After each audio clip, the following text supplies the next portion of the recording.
भगवान कृष्ण ने अपने जीवन काल में अनेक उपदेश दिए जो मानवता के लिए महत्वपूर्ण हैं।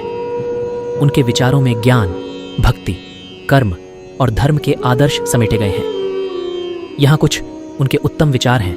कर्म करो, फल की इच्छा मत करो। जो कुछ होता है अच्छे के लिए होता है।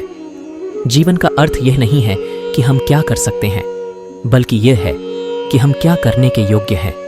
कर्म वही सच्चा होता है जो निष्काम हो। बुद्धि के बिना कर्म कोई मायावी होता है। बुद्धि के साथ वह धर्म का राजा होता है।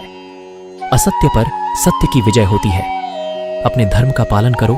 धर्म तुम्हें स्वतंत्रता दिलाता है। आत्मा अनंत है, जिसकी कोई आदि नहीं और जिसका कोई अंत नहीं है। मन को शांत रखो, वहीं सच्ची खुशियां मिलती हैं। समर्पण ही सच्चे प्रेम का प्रमाण है। भगवान कृष्ण के विचार मानवता के जीवन में नेतृत्व, नैतिकता और सच्चे धर्म के मार्ग का प्रकाश करते हैं। उनके उपदेशों का अनुसरण करने से हम एक सशक्त, संतुलित और धार्मिक जीवन जी सकते हैं।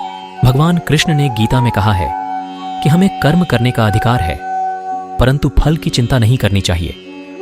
उत्तम योग, वह योग का प्रमुख प्रचारक थे जो जीवन को संतुलित और संयमित बनाता है। अवतार धर्म, भगवान कृष्ण ने अपने धर्म को पूरा करने के लिए अवतार बनकर मानवता की सेवा की। आत्मविश्वास, उन्होंने अर्जुन को अपने क्षेत्र के योग्यता पर विश्वास करने का प्रेरणा दिया। सामर्थ्य और उत्साह, भगवान कृष्ण ने गीता में हमें सामर्थ्य और उत्साह बनाए रखने की सलाह दी। परमात्मा का ध्यान, उन्होंने आत्मा को परमात्मा में लीन होने का मार्ग दिखाया। कर्मयोग, भगवान कृष्ण ने कर्मयोग को उन्नति और समर्पण का माध्यम बताया। संगठन और व्यवस्था, उन्होंने महाभारत के समय में समाज की संगठन और व्यवस्था को महत्व दिया।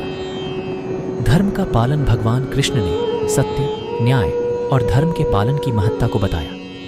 अनुशासन और समर्पण, उन्होंने अपने अनुयायियों को अनुशासन और समर्पण के महत्व को सिखाया। ये बातें हमें जीवन में सफलता की दिशा में मार्गदर्शन करती हैं। दोस्तों, ऐसे ही मोटिवेशनल वीडियो देखने के लिए चैनल को सब्सक्राइब करें।